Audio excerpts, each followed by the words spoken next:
Buenos días de nuevo, soy Santiago Arranz y bueno, tengo el placer de presentaros a Fran Yáñez, Solutions Engineer en HPE.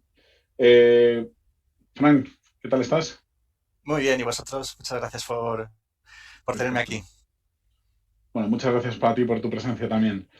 Fran es ingeniero de telecomunicaciones por la Universidad Politécnica de Madrid, con más de 14 años de experiencia en el sector de tecnología.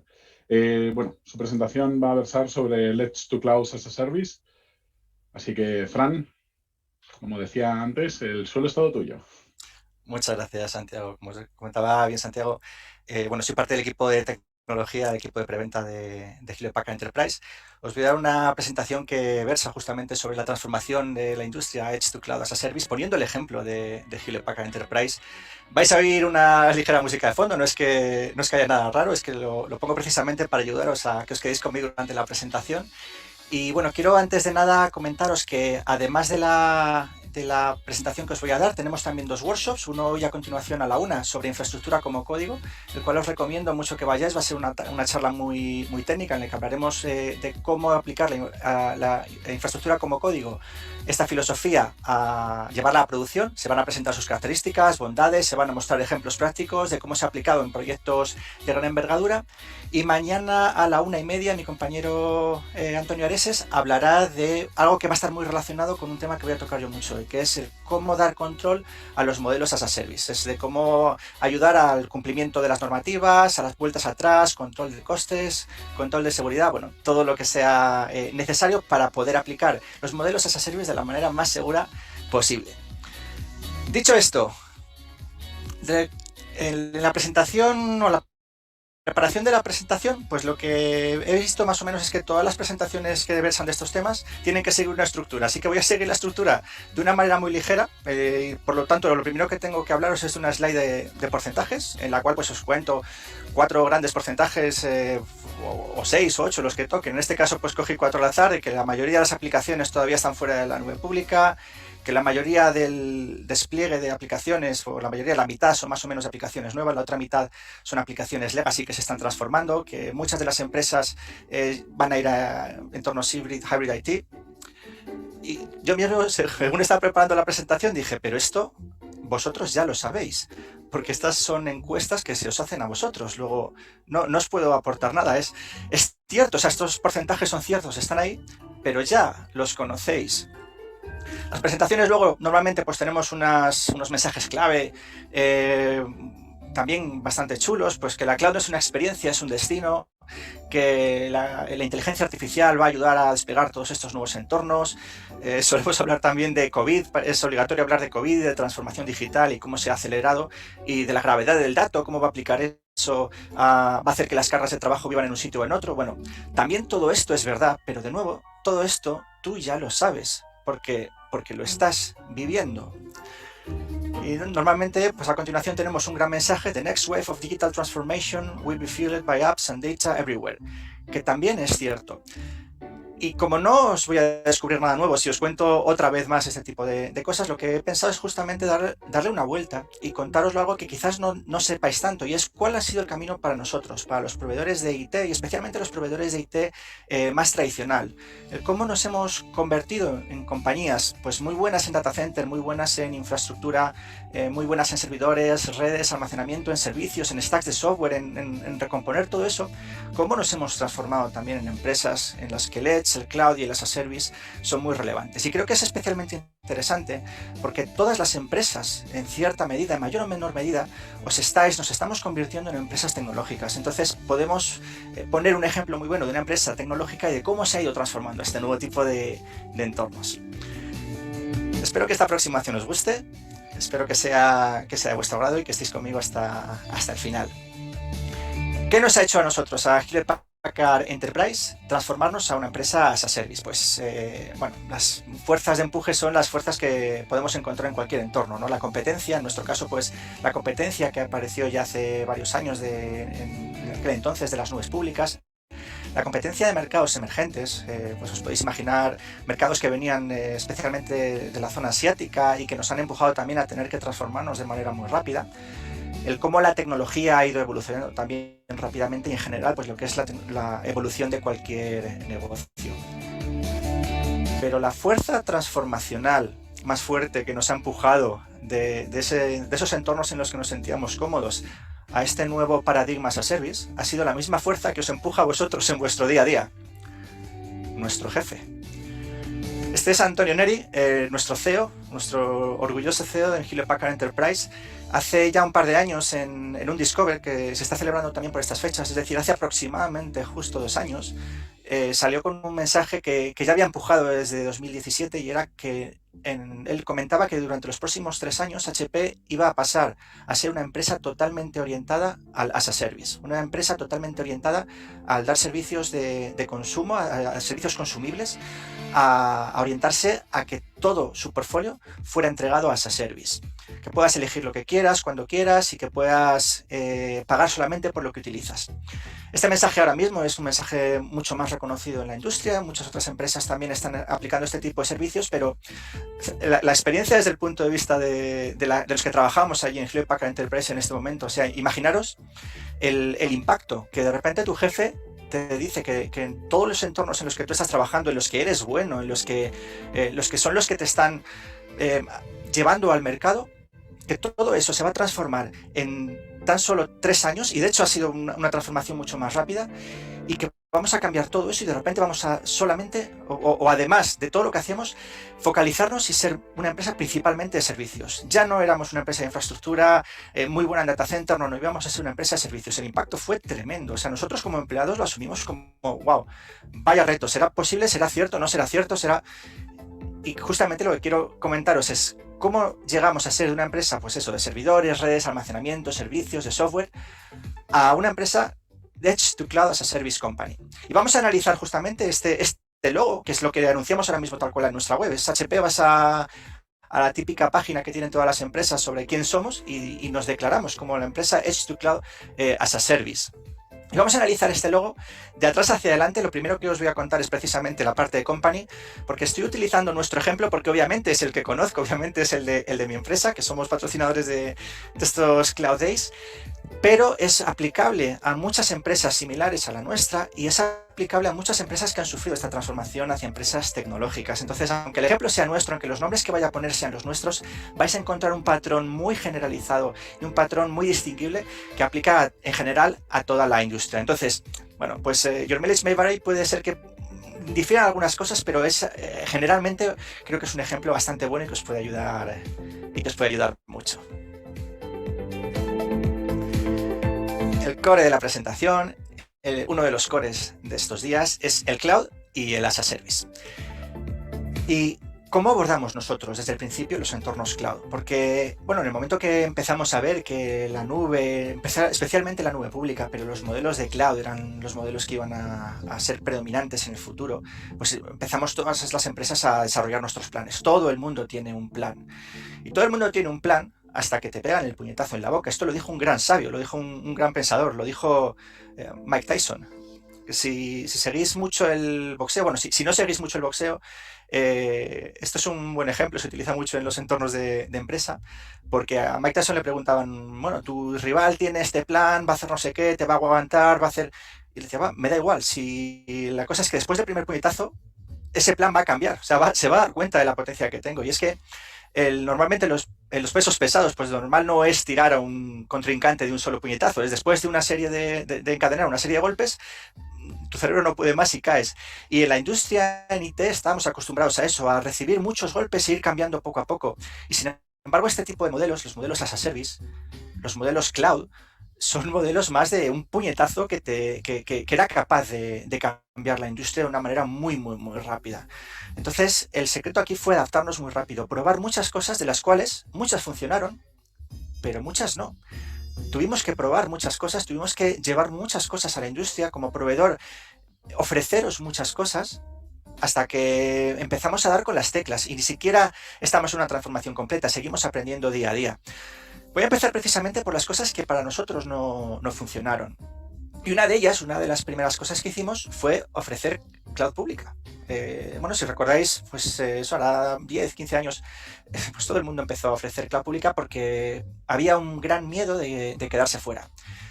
Entendamos que, bueno, llegaba la nube pública y si el futuro era todo nube pública y nosotros no estábamos ahí desde el principio, podíamos quedarnos fuera. Entonces todas las empresas, todos los proveedores de IT, o una gran parte de proveedores de IT, empezamos a ofrecer nuestra propia oferta de nube pública. ¿Qué es lo que encontramos? Que la masa crítica era importante, que no podíamos dar una nube pública generalizada porque no teníamos suficiente masa crítica y muchos de nosotros directamente dejamos esas ofertas, las vendimos a proveedores más de nicho, proveedores más de localidad, más, pues, o más locales, más específicos o de tecnologías muy concretas que empezaron a ofrecer solamente nube para el almacenamiento, solamente ciertos tipos de nube, y quedaron esos proveedores o los grandes proveedores, las grandes nubes públicas que ya conocéis. Muy poquitos proveedores de IT consiguieron dar el salto y mantenerse relevantes dentro de la nube pública. La masa crítica era muy, muy importante y eso lo aprendimos pues en las primeras fases.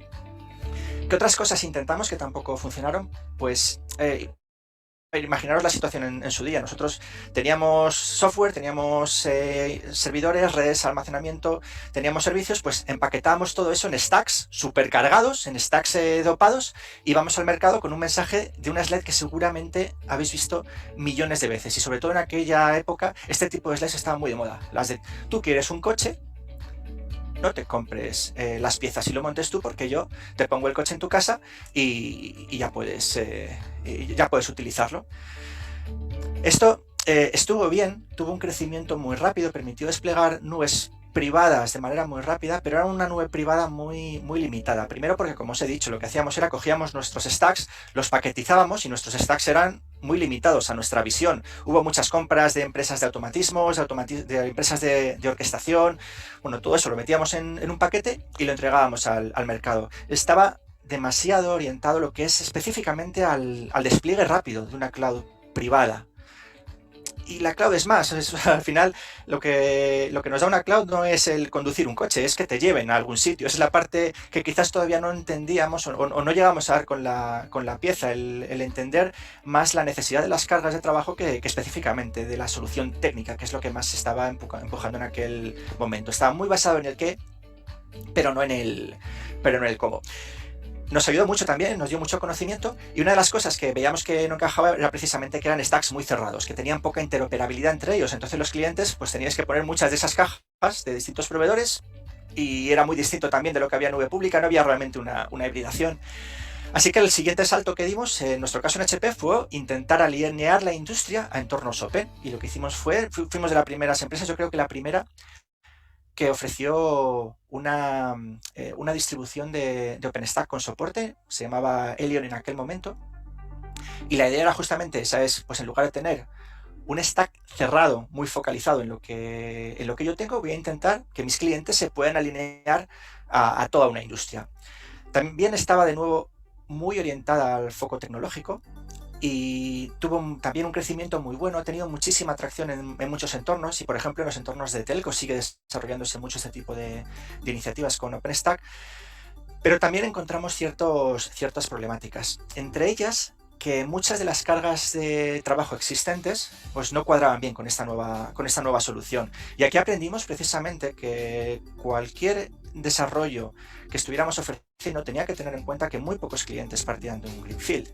Las startups tecnológicas que se lanzaron directamente a nube pública vieron una ventaja muy grande, pues porque no tenían ningún tipo de IT y no podían generar rápidamente IT en su data center, pero los clientes que teníamos nosotros ya, los proveedores tradicionales de IT, pues tenían que vivir con esas cargas. Entonces no había un plan claro de migración de ese on-prem a ese on-prem, a esa nube privada. La hibridación tampoco estaba perfectamente resuelta. Nos vino muy bien, estábamos casi ahí, pero todavía no era exactamente lo que necesitábamos.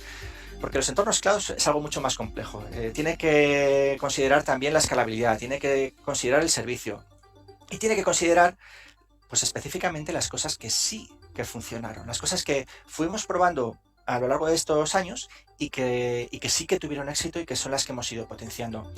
Entre ellas la principal, precisamente, el Cloud Economics, la orientación que nos habéis pedido tanto del pago por uso. Porque precisamente cuando nos focalizamos en esas ventajas de cloud, pues una de las cosas que más os interesaba era el pagar exclusivamente por lo que estáis consumiendo, el no capturar presupuesto de IT para proyectos futuros o para cargas que todavía no se estaban ejecutando, el poder empezar un proyecto alinear los costes de ese proyecto con los resultados de ese proyecto. Y eso es lo que empezamos con GreenLake. Esto más o menos es en 2017, 2016, 2017. Y esto sí funcionó muy bien. ¿Por qué? Bueno, pues os podéis imaginar, al final una de las grandes ventajas de la nube pública era esta. Yo tengo un buffer ilimitado en el cual puedo decrecer y pago solo por uso. Y nosotros aplicamos ese mismo concepto del buffer on-premise, de tal manera que tú una carga pudieras crecerla, pudieras decrecerla. Y una de las cosas que me habéis preguntado mucho los clientes en este tipo de entornos es, oye, ¿cómo podéis aplicar economías de cloud on-premise si una de las cosas que hace la cloud pública es compartir cargas? Y es cierto, o sea, nosotros obviamente no compartimos nuestra infraestructura con otros clientes cuando vosotros dejáis de utilizarla, pero si vemos la foto a gran escala, las nubes públicas también tienen un buffer, porque todos los clientes están al final consumiendo, creciendo y decreciendo, y se basan mucho en esa gran masa crítica para poder hacer un cálculo eficiente de su buffer y que el coste total de su infraestructura utilizada más su buffer sea eficiente para sus clientes, y es lo mismo que hemos hecho nosotros. Hemos tenido la suficiente masa crítica en nuestros modelos pago de uso para que podamos poner buffer en nuestros clientes y eficienciar mucho el uso de ese buffer para que el coste total sea óptimo para nuestros clientes. Obviamente el crecimiento, el buffer que tú puedes utilizar en una nube pública es prácticamente ilimitado, pero las cargas que estamos poniendo en las nubes híbridas que tienen una gran componente on-prem son cargas que están preparadas para crecimientos razonables. Un ejemplo, pues VDI. Es raro que te lleguen de repente 1000 nuevos usuarios de VDI, necesites 1000 nuevos escritorios de un día para otro. Y ese tipo de entornos en los que, por ejemplo, pues centrándome en el VDI, pues que por el COVID tienes que tener usuarios en contingencia, que entren de repente, que tengan que trabajar en casa y tengan que tener sus escritorios, usuarios que sean móviles, que requieran de repente un escritorio que se enciende y se apague. Para ese tipo de entornos, un buffer local muy controlado es más que suficiente. ¿Qué también os ha gustado mucho o que también ha funcionado mucho? El adaptar las soluciones a cargas de trabajo. Porque desde el principio una cosa que encontramos es que cuando desplegábamos clouds on-premise, que luego se iban a hibridar, había una gran diferencia entre la cloud pública y la cloud privada. La cloud pública se asume lo que haya por debajo, como unos pools de cargas de trabajo. Hay un pool y yo lo consumo. Y hay cierto concepto de que on-prem también tiene que haber un único pool de esas cargas de trabajo y realmente no es así. Puedes tener una cloud privada, una cloud on-prem que sea una cloud de propósito general y que sea un pool genérico, pero también funciona alinear esas cargas de trabajo muy concretas que requieren clouds con stacks muy específicos y simplemente ofrecerlo como servicio. El secreto aquí pues nos lo dio uno de nuestros líderes, el director de la oficina de GreenLake, que viene de Azure y que nos dijo precisamente que uno de los grandes crecimientos que tuvieron en Azure fue cuando empezaron a alinearse con el mercado y a ofrecer cargas de trabajo de terceros en su cloud y a integrarlas de manera nativa. Y es una cosa que también nos ha funcionado a nosotros, el buscar soluciones muy simples para cargas de trabajo muy específicas. El mundo es híbrido, eso está claro, y esas cargas acabarán siendo cargas híbridas y lo que hay que buscar, y una cosa que nos ha funcionado también, es buscar desde el principio las eficiencias en hibridación. Y eso es algo un poco contranatural, como veremos a continuación. En pocos años ni siquiera hablaremos de IT híbrida o de clouds híbridas o de cómputo híbrido, o sea, simplemente hablaremos de cómputo o de IT. Ese va a ser el peso realmente de la hibridación. En breves no habrá cloud computing, solo habrá computing, independientemente de físicamente donde se ejecuten esas cargas. El otro aspecto, el del Everything as a Service, el aspecto de no solamente los entornos cloud, sino los entornos que están ofrecidos as a service, nos han llevado a modificar mucho de nuestra oferta y a nuestras aproximaciones al mercado. Los modelos cloud se extienden como modelos as a service. Esto quiere decir que podemos ofrecer cualquier carga de trabajo, no solo aplicaciones, cualquier cosa que sea gestionable. Vamos a ver luego un pequeño ejemplo de esto. Y cuando hablamos de gestionado, es una gestión pues, conjunta contigo, que tú nos digas exactamente hasta qué ¿Hasta qué punto quieres que te gestionemos esas cargas? Esto lo hemos visto también porque, bueno, empezamos con cargas en las cuales queríamos atacar demasiado alto y, sin embargo, pues los clientes muchas veces lo que querían era tener un control más bajo. Entonces, es muy importante alinearnos, ha sido muy importante el encontrar ofertas que hayan conseguido, ofreceros cosas que hayan conseguido alinearse con necesidades específicas para cada carga de trabajo. Estas ofertas as a service tienen que ser independientes de la localización, es decir, sería un error el pensar en una service on-prem, una as a service on-cloud, una as a service en Edge. El concepto de as a service tiene que ser across todas las nubes, tienes que tener un mismo modelo de gestión en todas las nubes, tienes que tener un mismo modelo de coste en todas las nubes, otra cosa que también hemos aprendido a base de prueba y error. Y una de las cosas más interesantes de estos modelos as a service es que han democratizado el IT. Al igual que os comentaba antes, que las nubes públicas permitieron que startups utilizaran tecnología cuando todavía no tenían masa crítica suficiente como para tener ellos un gran data center y que fueran empresas que crecieran de manera muy rápida, los modelos as a service están llevando eso a todos los entornos. Imaginemos una empresa, cualquier empresa que está ahora mismo empezando a desarrollar tecnología en el Edge y no tiene masa crítica para desplegar ellos un Edge directamente y prefieren contratarlo as a service. O el propio concepto de nube privada o nube híbrida. Es mucho más sencillo, es mucho más económico el considerarlo como un servicio y despegarte de todas esas dificultades que hay por debajo. Eso hace que empresas muy pequeñas puedan competir con empresas muy grandes y que haya startups que están muy focalizadas en su modelo económico porque toda la tecnología simplemente la consumen. Claro, para nosotros como proveedores esto es un dolor de cabeza, porque lo que empezamos hace años como, bueno, el IaaS o el PaaS o el SaaS, acaba siendo un everything, un todo como servicio. Y ofrecer todo es complejo, es muy complejo para nosotros, es muy costoso. Hemos tenido que desarrollar conceptos muy modulares, conceptos de bloques que permitan integrarnos específicamente con las cargas de trabajo que nos estáis pidiendo.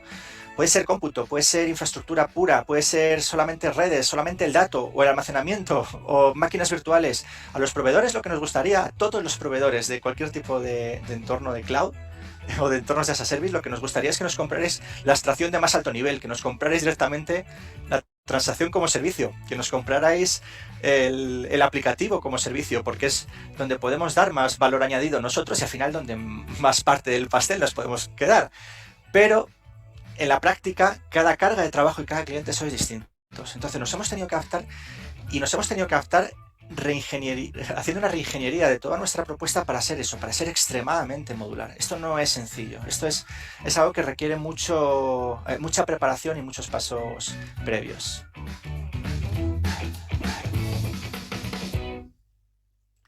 El último punto que va muy relacionado con todo esto es el extremo, el edge. El Edge es interesante especialmente porque muchos de los aprendizajes que hemos tenido para las nubes, para el concepto de nube, nos vienen precisamente de los entornos distribuidos que teníamos en el Edge. El Edge, o el Edge inteligente, el extremo inteligente, se define como cualquier parte que no sea ni la nube pública ni el on-prem. Bueno, siendo un poquito más estricto, es cualquier entorno en el cual se generan, se consumen, se analizan datos, o se almacenan datos, cualquier entorno en los cuales se hace algo con datos de nuestra empresa y que no es Core Data Center ni cloud pública. El Edge ha existido siempre. De hecho, he leído incluso algunas publicaciones que hablaban de que el primer... I've seen some publications that said that you could even consider the terminals that were connected to the mainframes, at least initially. Lo interesante del Edge es cómo está evolucionando y cómo poco a poco hay más cargas que se están llevando al Edge. Se estima que en unos 4 o 5 años hasta la mitad de las cargas puedan estarse ejecutando de manera directa, de manera nativa, en el Edge. De nuevo, imaginar el impacto para una empresa en la que tradicionalmente trabajábamos en el data center. De repente, esa cosa que es el Edge puede llegar a ser el 50% de lo que tengas o de lo que no tengas, si no eres capaz de adaptarte lo suficientemente rápido. Ese Edge, además, se está volviendo móvil. El caso pues, de Santander, ¿no? Nuestro anfitrión en estas jornadas. El extremo de Santander ahora mismo se puede considerar perfectamente un teléfono móvil donde cada usuario tenemos ahora nuestra propia oficina bancaria móvil.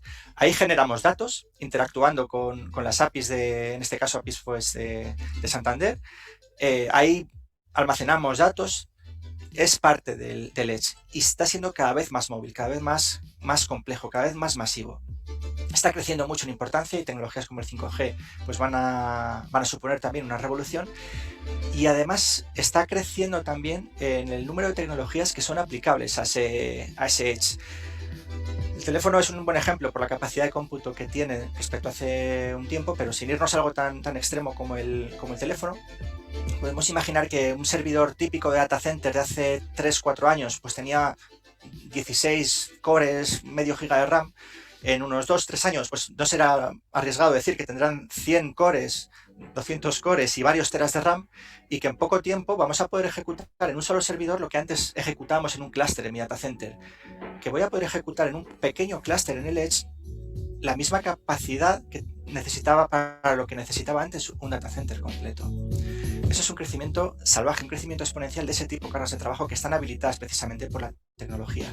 Y eso nos lleva también a nuevos casos de uso. La industria está hambrienta, los clientes estáis hambrientos de este tipo de nuevos casos de uso de computación en el extremo. ¿Qué hemos aprendido nosotros del extremo que se pueda aplicar a cualquier entorno de nube?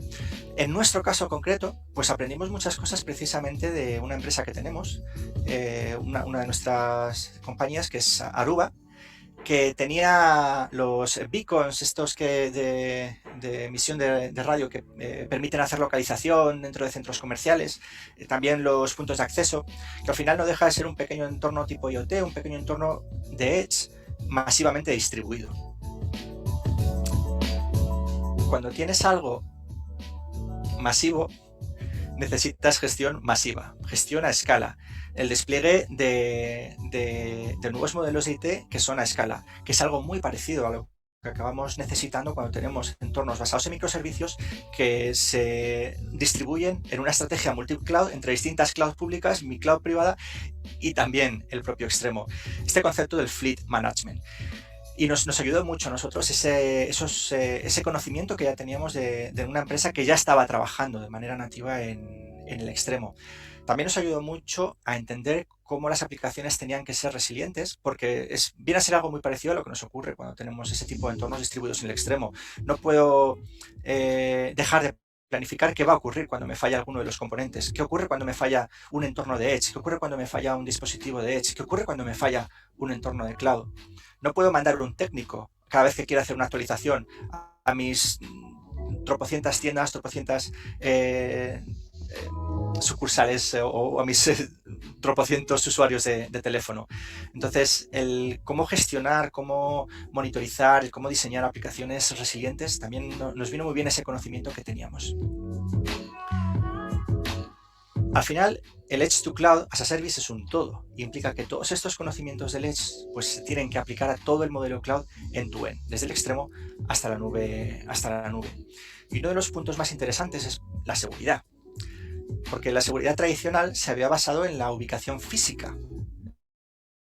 Todo lo que estaba dentro de mi firewall era seguro por defecto. Esto, si hay gente experta en seguridad, me vais a crucificar, ¿vale? Si queréis crucificarme, luego en el workshop estaré disponible para martirizarme, pero lo estoy llevando un poco al extremo, pero todo lo que estaba dentro del firewall se consideraba seguro, o bien la seguridad se basaba en la ubicación física. Si una persona de financieros estaba conectada a un puerto del switch de financieros, se le consideraba financiero y tenía acceso a las aplicaciones de financieros. Si tú, como empleado de una empresa, te conectabas a la wifi de invitados, tenías acceso solamente a la zona de invitados, aunque fueras tú y estuvieras en esa empresa. Es indiferente. El quién eras dependía de dónde estabas conectado físicamente. Y eso tiene que cambiar, obviamente, en los entornos Edge, y se puede aplicar este mismo conocimiento a los entornos Edge to Cloud, en entornos multicloud, en los cuales mis aplicaciones saltan entre distintos entornos, entre distintas clouds, e incluso entre distintos países en los cuales están presentes mis clouds. Lo que aplicamos es un concepto de Zero Trust, y va muy relacionado a que ya no busquemos la seguridad en dónde está el usuario, el consumidor de IT, sino quién es y cómo se está conectando. Lo primero que hay que hacer es pegar, es asociar identidades a los dispositivos, a las aplicaciones, a los usuarios. Una tupla de identidad en la cual dices quién eres o qué aplicación eres, desde dónde te estás conectando, qué es lo que estás haciendo, toda la información que puedas meter para darle una identidad a esa aplicación, a esa transacción, a ese usuario. Pongamos un ejemplo de una persona en la cual es un director de, no sé, de análisis de riesgos, y eso es parte de esa tupla de seguridad. Pero si se está conectando desde un teléfono móvil, si se está conectando desde su portátil de empresa con su antivirus, si se está conectando físicamente desde su portátil de empresa pero está en una red no conocida, todo eso tiene que añadirse a la tupla. Y eso se puede llevar también a las aplicaciones cloud. Si son aplicaciones que se están ejecutando en un sitio o en otro, si son aplicaciones que se están ejecutando de manera controlada en un entorno previsto o que se han disparado por triggers que no se esperaba. Todo eso genera una tupla a la cual yo le doy acceso solamente cuando estoy seguro de que funciona, y además se le va haciendo una monitorización extrema, de tal manera que si hay alguna divergencia respecto al comportamiento esperado, pueda actuar sobre esa tupla y no tenga que tirar un segmento entero de usuarios, sino solamente los usuarios que he percibido que puedan ser problemáticos. Como digo, este conocimiento nos ha venido muy dado pues también de muchas cosas que hemos visto en la industria. Nosotros lo hemos aplicado con la compra del Secure Production Identity Framework de SPIFE. Aquí, como veis, hablo muchas veces de conocimiento, pero el conocimiento muchas veces es a base de adquisición, de sacar la billetera y de comprar gente que ya sabe de esto. Y lo que hemos orientado es precisamente a buscar esta seguridad extremo a extremo, desde el Edge hasta la nube pública, pasando por Data Center, en todos los aspectos. Muchos de los ataques que hemos visto se generan porque lo que llega a Data Centers o a sitios no seguros o a extremos no seguros, lo que llega no es exactamente lo mismo que hemos enviado de fábrica.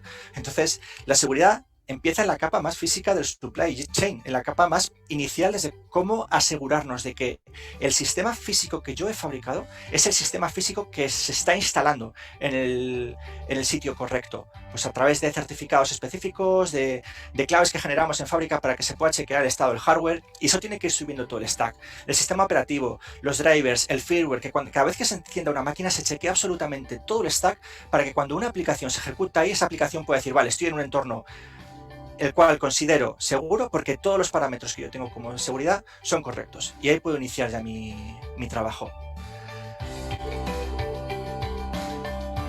El Edge to Cloud empieza en el extremo y vuelve al extremo. Como digo, los modelos futuros que seguramente tengamos son aquellos en los cuales la nube pública, nube privada, sea nube híbrida y que incluya también los dispositivos de extremo. Esto está muy orientado, por ejemplo, en inteligencia artificial. Ahora mismo se está desarrollando mucha propiedad intelectual. Hace poco anunciamos nosotros un concepto de Swarm Learning, en el cual pues, ese aprendizaje de modelos de inteligencia artificial se ejecutaba directamente sobre los dispositivos de extremo, pero podemos llevarlo mucho más allá y, por ejemplo, utilizar parte de la computación que tengo en el extremo para ejecutar cargas cuando no se están utilizando para otra cosa. Pensemos, por ejemplo, en un montón de oficinas o delegaciones, las cuales por la noche están cerradas, y se deriva carga de mis clouds pública y privada a esos entornos para seguir utilizándolos cuando no están utilizando otras cargas, y todo el entorno es un gran pool. Y el ejemplo más bonito de esto lo tenemos en el Spaceborne Computer 2, que enviamos el 20 de febrero a la Estación Espacial Internacional. Aquí lo que hemos enviado es por segunda vez, ya hubo un primer proyecto Spaceborne y hemos enviado este año por segunda vez una serie de dispositivos out of the shelf. Son servidores cloud, servidores Edgeline normales, servidores x86 normales, los cuales están ejecutando una distribución de Azure específica para el espacio, se llama Azure Space, y están ejecutando cargas cloud híbridas en las cuales hay datos, la mayoría de los datos que se pueden ejecutar y analizar allí se ejecutan en la Estación Espacial Internacional, porque, como os podéis imaginar, es uno de esos entornos extremos en los cuales enviar datos a mi data center en la Tierra pues es extremadamente caro y extremadamente complejo. Este proyecto es un proyecto realmente muy bonito. Os animo a que lo busquéis por ahí en la red.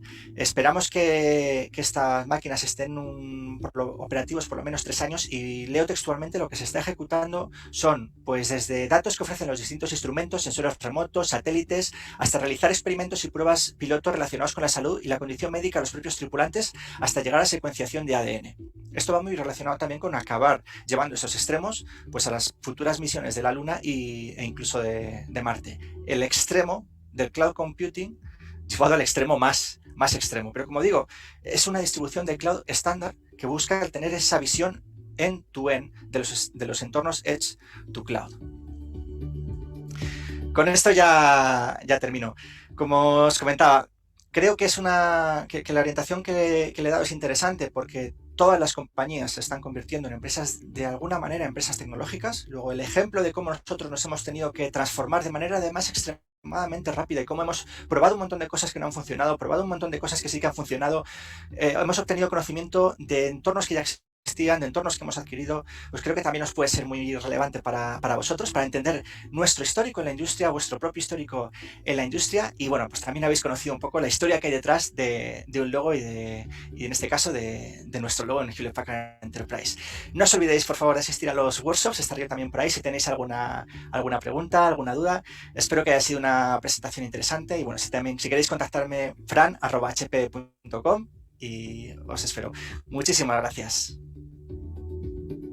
Muchas gracias, Fran. Excelente presentación, como siempre. Y muy interesante la parte del Spacebones Computer 2. Ya veo que nos llevamos el Edge a la cloud o más allá de la cloud. Muchísimas gracias y de verdad un placer contar contigo. Muchas gracias a vosotros. Que tengáis un excelente día y que sigan muy bien todas las presentaciones. Muchas gracias.